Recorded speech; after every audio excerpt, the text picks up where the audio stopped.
नमस्कार, मैं हूं आपके साथ कनुप्रिया सत्तन और आप देख रहे हैं वीके न्यूज।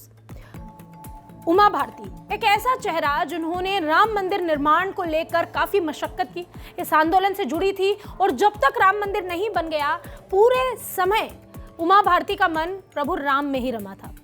वो एक ऐसा व्यक्तित्व है जिनका नाम आते ही हर कोई यही कहता है कि कार सेवकों की फौज में वो सबसे आगे थी और राम के नाम पर उन्होंने मुख्यमंत्री का पद भी त्यागना स्वीकार किया था। मध्य प्रदेश में ही नहीं बल्कि देश में भी एक बड़ा नाम है, साध्वी है। उमा भारती का अब एक सपना तो पूरा हो गया है और राम मंदिर का निर्माण हो चुका है, वहां भगवान की प्राण प्रतिष्ठा हो गई है और अपने भव्य और दिव्य मंदिर में राम लला पधार चुके हैं, बैठ चुके हैं और विराजित हो चुके हैं। अब ऐसे में इन दिनों उमा भारती एक नया सपना देख रही है।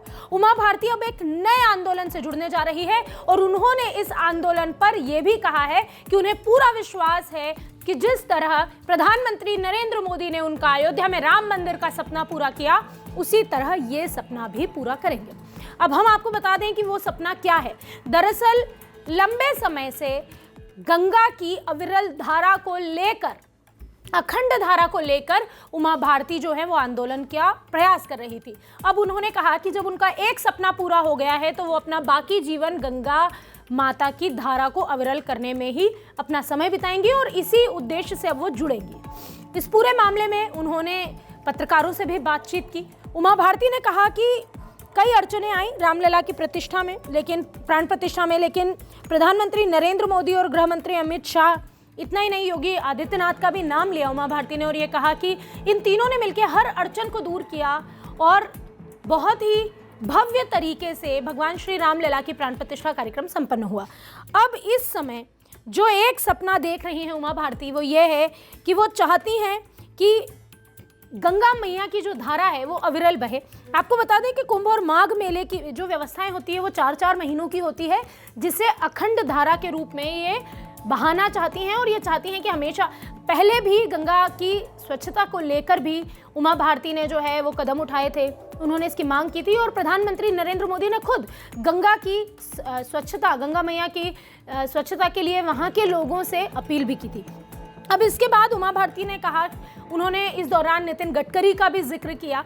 उन्होंने कहा कि नितिन गडकरी ने कहा था कि जहाज भी गंगा में चलेंगे। अब जहाज चले तो जैसे ही बनारस में पानी कम मिलता है स्वयं ही पानी की व्यवस्था में जुटते, अचल रहे अहिवात तुम्हारा, जब लो गंगा जमुन की धारा की बात सिद्ध करनी है, ये इस वक्त उमा भारती का कहना है। उन्होंने कहा कि इससे पहले भाजपा नेता सुरेश अवस्थी के नेतृत्व में रमाशंकर अग्रहरी, योगेश पांडे, गोपाल दोसर, अंकित तिवारी, रंजना शुक्ला, किरण निषाद ने भी स्वागत किया था। उन्होंने बोला कि सीता मऊ नाला याद है, त्यागा था अन्न जल। उमा भारती ने गंगा में गिरने वाले सीतामऊ नाले की याद दिलाई, बोली इसे बंद करने के लिए बैराज स्थित सिंचाई विभाग के डाक बंगले में अन्न जल त्याग दिया था तो सबके हाथ पैर फूल गए थे और नाला बंद हुआ। वैसे ही संकल्प लेकर एक बार फिर वो आगे बढ़ रही हैं। ये वही उमा भारती हैं जो अगर कोई संकल्प लेती हैं तो उसे निभाती हैं, साध्वी भी हैं, प्रखर है, मुखर है, कुछ कहने से नहीं डरती और अब उन्होंने संकल्प लिया है कि गंगा की अविरल धारा को बहाने का उनका ये संकल्प है और उनका ये मानना है कि गंगा जी की जो धारा है उसे अविरल ही बहना चाहिए। इसके पहले भी उन्होंने कई आंदोलन किए हैं, जो भी आंदोलन उमा भारती ने किया है उसका फल उनके सामने आया है। मुख्यमंत्री के पद को भी उन्होंने झूठ नहीं बोलने के लिए त्याग दिया था। एक ऐसी शख्सियत है, माफ कीजिए मैं नेता नहीं कहूंगी उमा भारती को, उमा भारती एक ऐसी शख्सियत है जो ठान लेती है, उस संकल्प को पूरा करने के लिए अपनी जी जान लगा देती है। इस पूरी खबर पर आपकी क्या राय है कमेंट बॉक्स में हमें जरूर बताइए और यह भी बताइए कि क्या उमा भारती का यह संकल्प पूरा हो सकेगा। देखते रहिए VK news. VK news Madhya Pradesh, Chhattisgarh, दिल बोलेगा, देश सुनेगा।